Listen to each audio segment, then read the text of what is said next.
नमस्कार आप सभी को। Justice for Disha, justice for Jiya, justice for Sushant.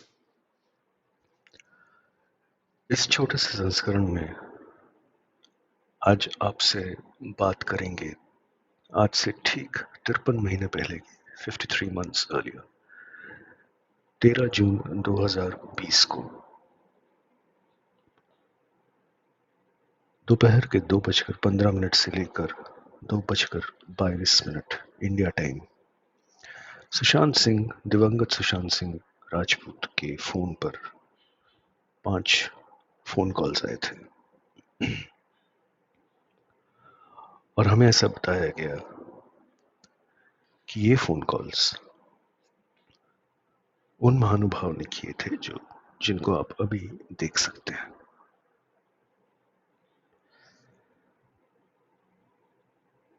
तो इस छोटे से संस्करण में, जो कि 2-3 भागों में होगा, इस पहले भाग में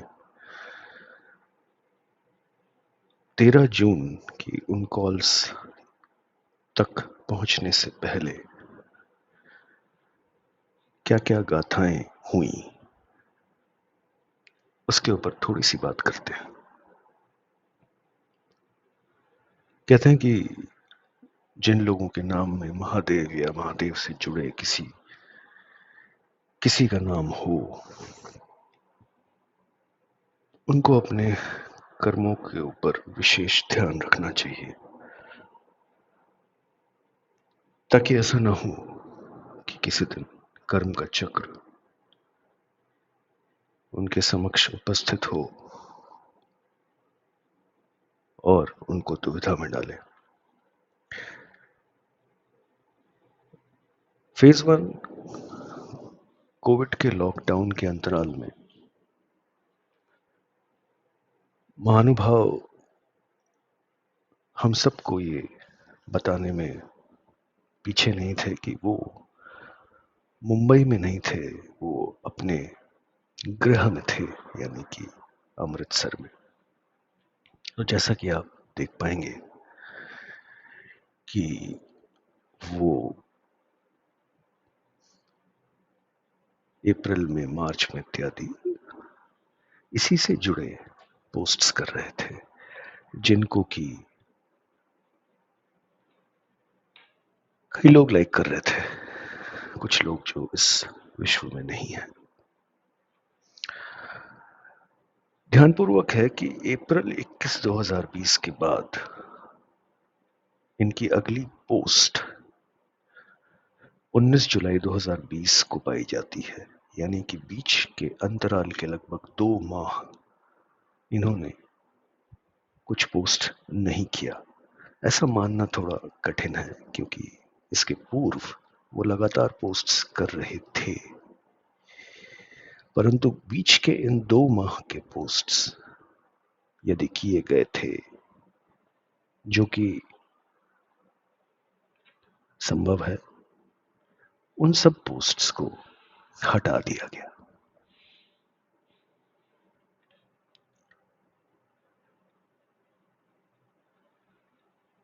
फिल्मी बीट एक अत्यंत लोकप्रिय बॉलीवुड का समाचार का चैनल है और इसी में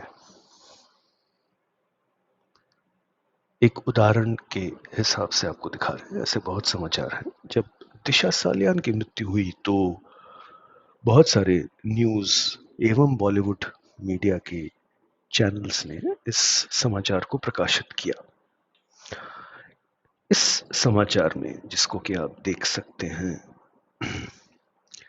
दिशा सालियान की मृत्यु के बारे में लिखा गया है कि वो 8 जून 2020 लास्ट नाइट, यानी कि 8 जून की सुबह 7 जून की देर रात को इस दुनिया में नहीं रही और उनके कॉलीग ने, जो कि वो महानुभाव हैं जिनके विषय में आज हम बात कर रहे हैं, उन्होंने ये कंफर्म कर दिया कि ये आत्महत्या का मामला है।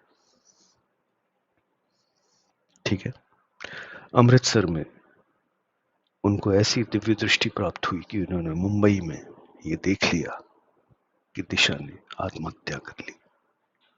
ऐसी दिव्य दृष्टि महादेव सबको दे, ऐसी मैं कामना रखता हूं। सिर्फ इतना ही नहीं, 6 अगस्त 2020 को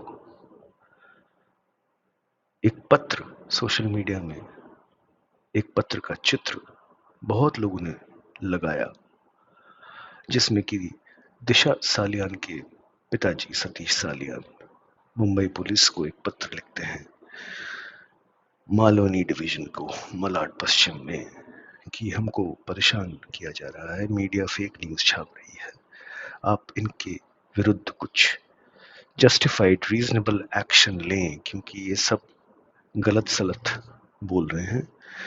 हमारे और हमारे परिवार के ऊपर इसका बहुत घोर असर हो रहा है और ऐसा नहीं होना चाहिए, हमारी बेटी को विक्टिमाइज किया जा रहा है, इत्यादि इत्यादि। अब ये पत्र, इसकी भाषा या ये हस्ताक्षर, ये कितना सतीश सालियान ने लिखे हैं या नहीं लिखे, इस बात की पुष्टि आज तक हुई नहीं है। आज हम इस विषय में नहीं बात करेंगे, परंतु ये पत्र सिलसिलेवार तरीके से इसके चित्रों को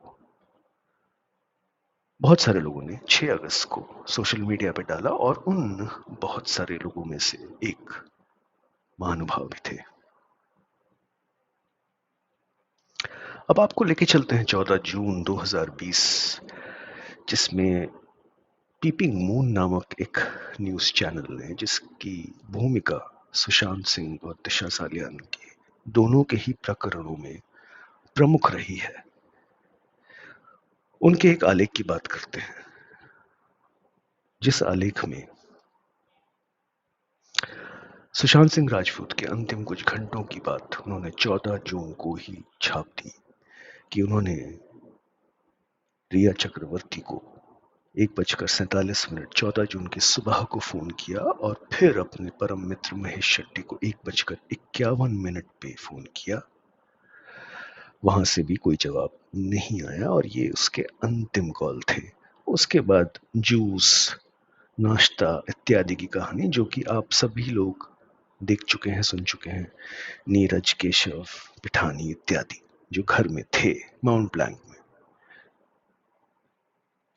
यहां पर पीपिंग मून ने ये प्रकाशित किया कि सुशांत के कॉल डेटा रिकॉर्ड्स ये दिखाते हैं कि उसने ये दोनों फोन किए और ये उसके अंतिम कॉल थे।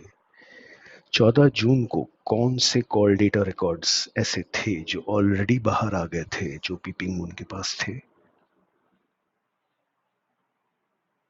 14 जून की बात हो रही है।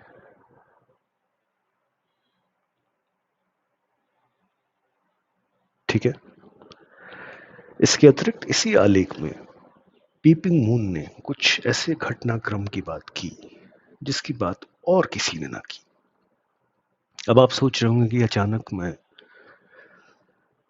गौरी साहब की बात करते करते और 13 जून की कॉल्स की बात करते करते यहां कैसे आ गया। उसका कारण है और अभी आप जानेंगे क्यों हम यहां से प्रारंभ कर रहे हैं। तो पीपिंग मून ने यह भी छापा उसी दिन इसी आलेख में कि पिठानी इतने बजे उठे, 11:47 पे उन्होंने मीतू सिंह को फोन लगाया और जब तक वो आई तब तक के अपार्टमेंट के कोई केयर टेकर एक चाबी वाले को लेके आए जिसने दरवाजा खोल दिया। इसी टाइम पर 100 नंबर को भी फोन लगा दिया गया और इसी समय एक एम्बुलेंस को भी बुला लिया गया।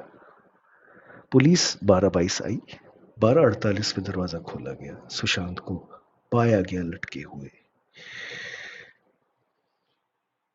सुशांत के पैर लेकिन बेड पे ही थे।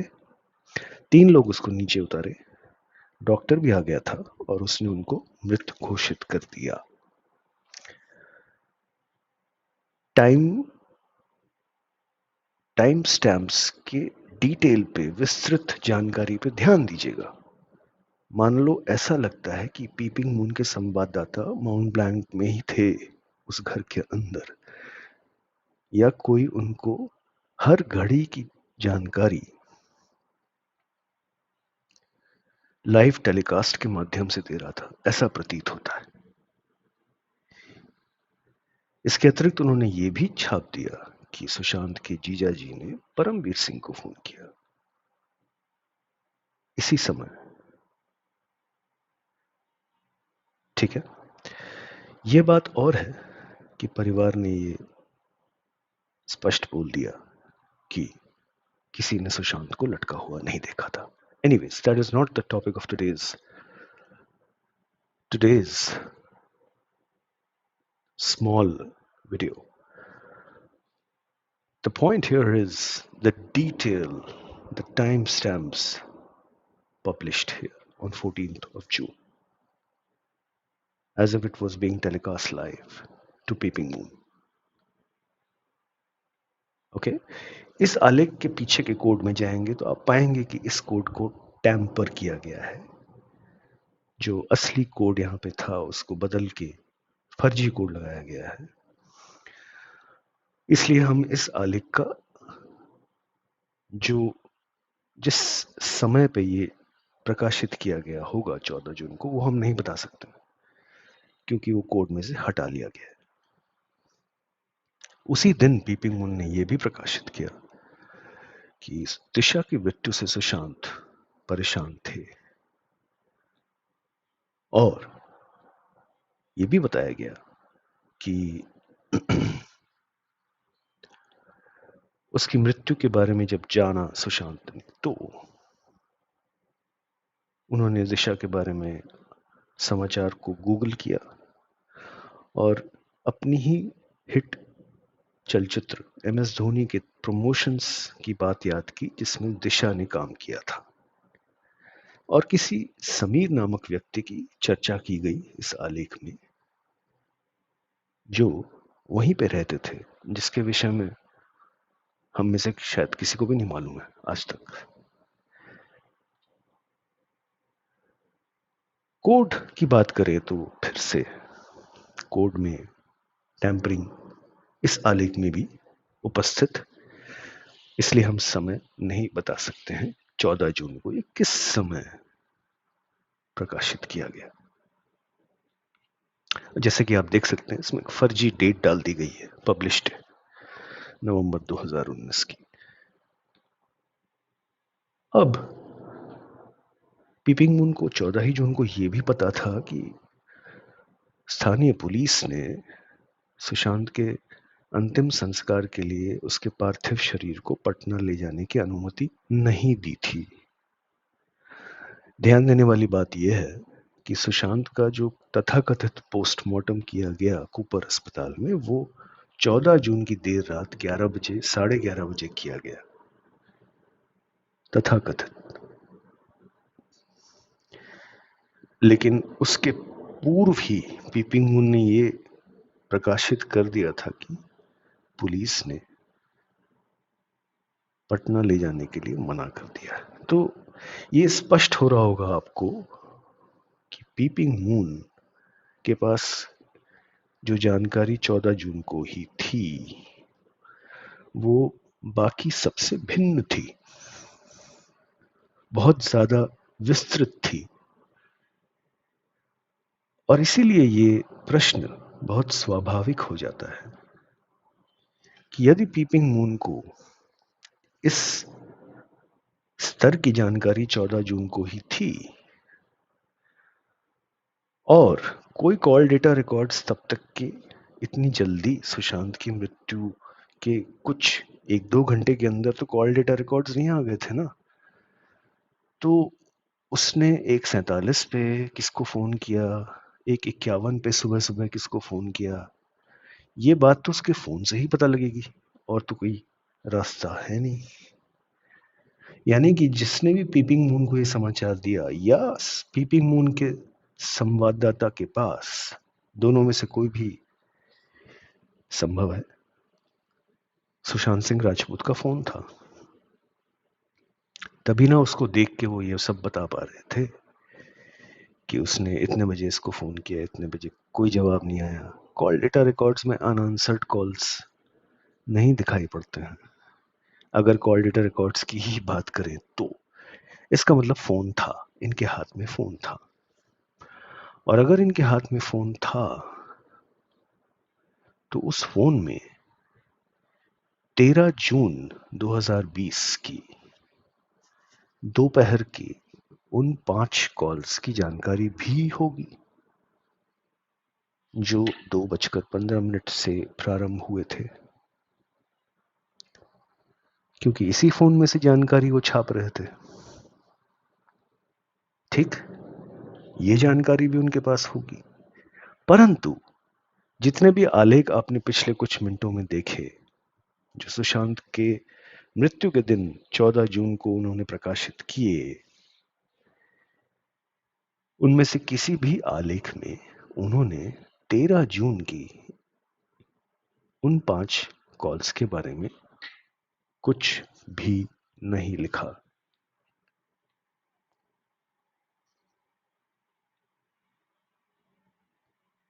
अब क्योंकि कॉल डेटा रिकॉर्ड्स इतनी शीघ्र किसी की मृत्यु के बाद सामने नहीं थे और फोन से ये जानकारी प्रकाशित की जा रही थी, तो इसका तात्पर्य बहुत बहुत सरल है कि वो इन कॉल्स के विषय में नहीं लिखना चाहते थे। पीपिंग मून नहीं प्रकाशित करना चाहता था। पीपिंग मून को जो ये जानकारी दे रहे थे या पीपिंग मून के संवाददाता, ये दोनों ही उन 5 कॉल्स के विषय में 14 जून को कोई बात नहीं करना चाह रहे थे।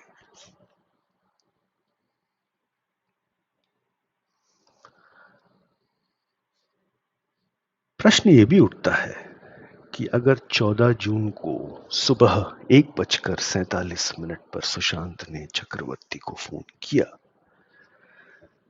तो हमें तो यही बताया गया था कि ये नंबर ब्लॉक कर दिया गया था। ब्लॉक किए हुए नंबर को कोई व्यक्ति कैसे कॉल लगा सकता है? सोचने की बात है।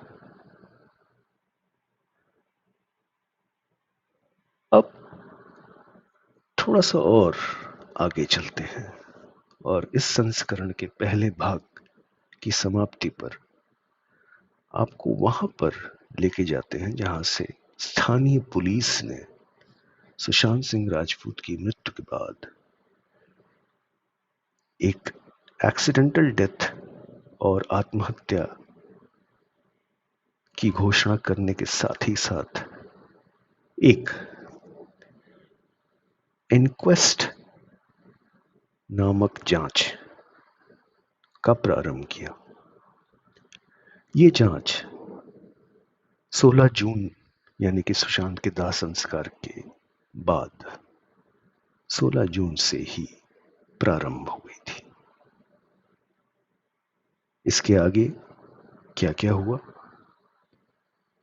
इस जांच में क्या क्या हुआ और 13 जून की कॉल्स के बारे में क्या क्या जांच की गई, इसको हम अगले भाग में इस संस्करण के विस्तृत रूप से देखेंगे। धन्यवाद।